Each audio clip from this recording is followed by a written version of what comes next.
നമ്മൾ നല്ല ഫുഡ് സമൂഹത്തിൽ ഉൽപ്പാദിപ്പിക്കാൻ ശ്രമിക്കുന്നു, അതിനെക്കുറിച്ച് എഡ്യൂക്കേറ്റ് ചെയ്യാൻ ശ്രമിക്കുന്നു. അതിലൂടെ ആരോഗ്യമുള്ള ജനത അത് അത്യാവശ്യമാണ്. പശു വളർത്തല്, ഫാമിംഗ് ഒക്കെ തുടങ്ങാൻ വേണ്ടി ഒരു കാര്യം സ്ട്രൈക്ക് ചെയ്തിരുന്നില്ലേ, അതെന്താണ്? അത് ഈ പെരുകിക്കൊണ്ടിരിക്കുന്ന ഹോസ്പിറ്റലാണ് എൻ്റെ സത്യം പറഞ്ഞു കഴിഞ്ഞാൽ. അതിന് എന്തെങ്കിലും ഒരു കാരണം ഉണ്ടാവുമല്ലോ. ഹോസ്പിറ്റലിൽ ഇങ്ങനെ കൂടുക എന്ന് പറഞ്ഞാൽ നമ്മളുടെ ഭക്ഷണശീലവും ലൈഫ് സ്റ്റൈലും ഫുഡ് സ്റ്റൈലും മാറിയതുകൊണ്ടാണ് ഹോസ്പിറ്റലിൽ ഇങ്ങനെ കൂടാൻ കാരണം. അതിനോടൊപ്പം തന്നെ നമ്മുടെ ആരോഗ്യം അത്രയധികം നശിച്ചുകൊണ്ടിരിക്കുകയാണ്. ഒരു പ്രാവശ്യം ആശുപത്രിയിൽ പോയി വരികയാണെങ്കിൽ 100 തരത്തിലുള്ള വേറെ അസുഖം ആ മരുന്ന് കഴിക്കുന്നതുകൊണ്ട് നമുക്ക് വരുന്നുണ്ട്. അപ്പോൾ ആശുപത്രി പോവാതെ ജീവിക്കണം എന്നുണ്ടെങ്കിൽ നമുക്ക് ഞാൻ നേരത്തെ പറഞ്ഞ പോലെ വൈറ്റ് റെവല്യൂഷനും ഗ്രീൻ റെവല്യൂഷനും മുമ്പുള്ള ഭക്ഷണങ്ങൾ മാത്രത്തിനേ കഴിയൂ.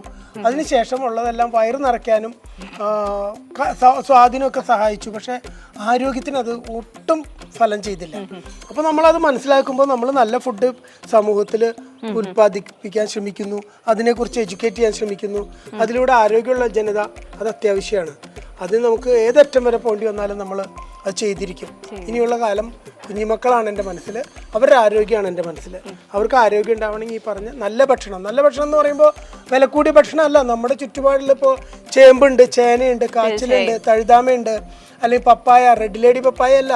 ഒരു പപ്പായ ഉണ്ടെങ്കിൽ 3-4 വർഷം കിട്ടുന്ന പപ്പായ ഉണ്ട്. ആ സമയം മോഡിഫൈ ചെയ്ത സീഡിലുള്ള പപ്പായ 6 മാസം കഴിയുമ്പോൾ ഒരു വിള തന്ന് നശിച്ചു പോവാണ്.